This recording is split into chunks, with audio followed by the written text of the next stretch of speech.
often when I am working with a student that's having a hard time getting the R sound at the ends of words, I will use a strategy called co-articulation. Now, a prerequisite to using co-articulation is I want their R's at the beginning of words to be really, really strong. Sometimes some kids have a way of like making a sound that almost sounds like an R and they can get away with it when it's at the beginning of words, but it doesn't work at the end. So it has to be a really strong true R. And then we will employ co-articulation.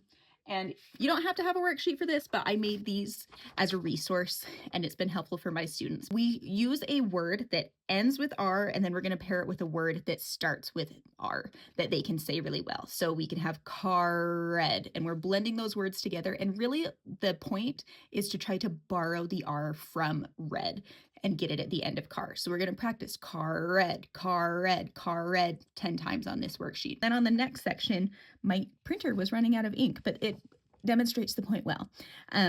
We're still going to borrow the R in red and we're going to think like we're going to say red and then we're just going to whisper the rest of that word. So it will sound like this, car red, car red. And we'll do that 10 times again. And then when they get really good at that, we are just going to not say the end of the word. We're still going to think red. So if it helps them in their brain to think like they're actually saying red and then just not moving their mouth, we will do that. But we're still going to borrow that nice clear R sound from red. So car, car. If you notice, that was really overemphasized when I did it, but typically if we continue to do that overemphasized R, it will become more natural as we go on. But the goal is just to be able to say the R at the end of words without anything else following it. Like I said, a worksheet is helpful. It's not a requirement, but I will have this pinned in my profile if you want to purchase it. Anyway, co-articulation, great for getting vocalic R sounds at the ends of words.